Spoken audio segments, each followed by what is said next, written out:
This is the guidelines for the project paper.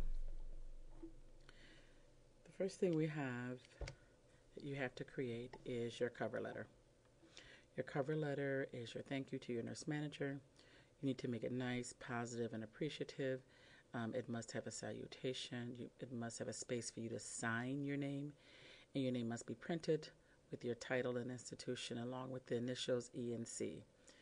This stands for enclosure, and it is underneath your printed name.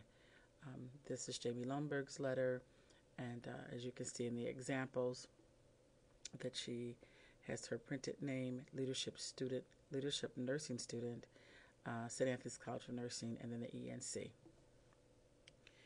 Now, this cover letter is to be placed on top of your project. It does not have a page number, nor is it inside the numbering for your project.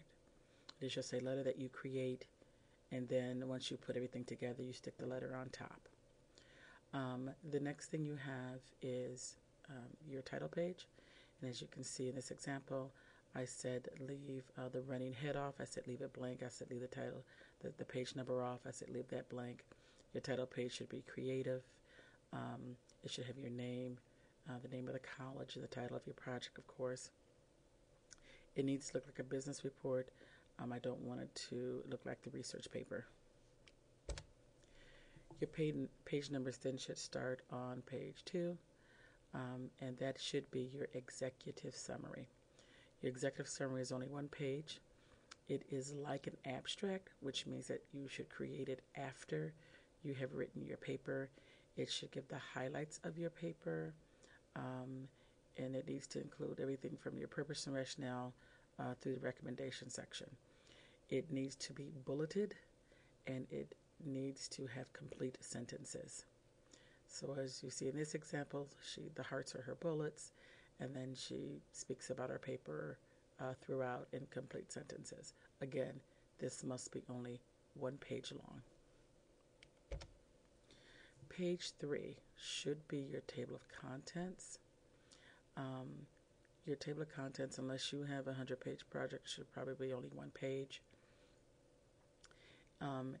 You must list and account for every page in your document, including the title page. If you start at page 1 and go through every page in your document and document each section and what page those sections are on, then your table of contents should be fine. Don't make this mistake that Jamie made, where for her Appendix A, she didn't put page 10 through what? She left that off. She left off Appendix B pages and the reference pages. Your reference page should be the very last thing that you list on your table of contents, and it should be the very last page in your document. The other thing to note on this is that if you have a section, like the purpose and rationale section, and it is more than one page, you need to put a dash and make the range. So it's 4 to 6, page 4 to 6. Methodologies is page 6 to 7. It's okay if your sections are more than one page, but you need to make that notation on your table of contents. Again, you need to document each section, how long each section is, and account for every page in your document on your table of contents. Next, you should have your introduction. All business or project papers need to have an introduction. And your introduction should broadly introduce your topic. For example, if you're doing type 2 diabetic nutritional counseling for a school nurse, your introduction should include information on what type 2 diabetes is, some stats on the prevalence of the problem in the U.S. or the state, and any other pertinent information. In other words, you start broad, you kind of introduce the topic, and then you get specific in your purpose and rationale. The purpose and rationale section then is next, and it should be included in every business paper. And you need to identify the purpose of your project and why you need to complete this project for whatever reason that your nurse manager gave you.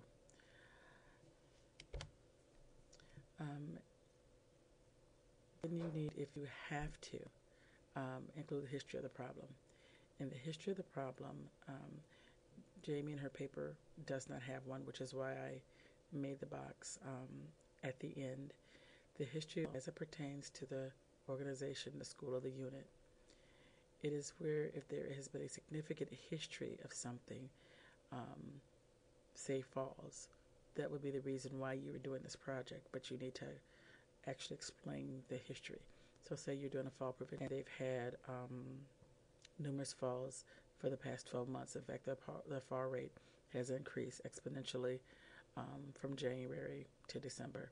And for the past 6 months, they've had 10 falls a night on the night shift, or whatever the case may be. So you need some data in here that kind of really highlights what the problem is.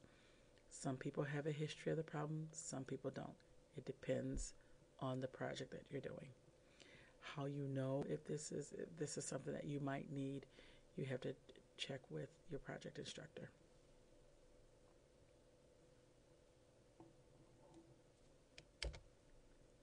Next, you'll have a literature review. And in your literature review, some projects only require a literature review. Some of the managers have asked that you collect data, get some evidence-based data that you can use, that they can use for committee, that they need for something else, maybe to prove the validity of something, or maybe they want you to really look up some research on a certain topic, and this is all they've asked you to do. Then you would need more than 3 to 5 articles, and that's something you need to discuss with a project instructor. But if you are just they just want you to get a few articles about evidence-based practice, that's something different. Your literature review should then be concise. It should be integrated. You should have like 3 to 5 articles. Again, this is not the research paper, and I don't want you using a lot of references, and I don't want to go on for 10 pages. It needs to be concise. So unless your leader has specifically asked you for a detailed literature review, you need to keep the references in this section about 3 to 5 references. And it needs to be to the point and specifically what they've asked for you to gather.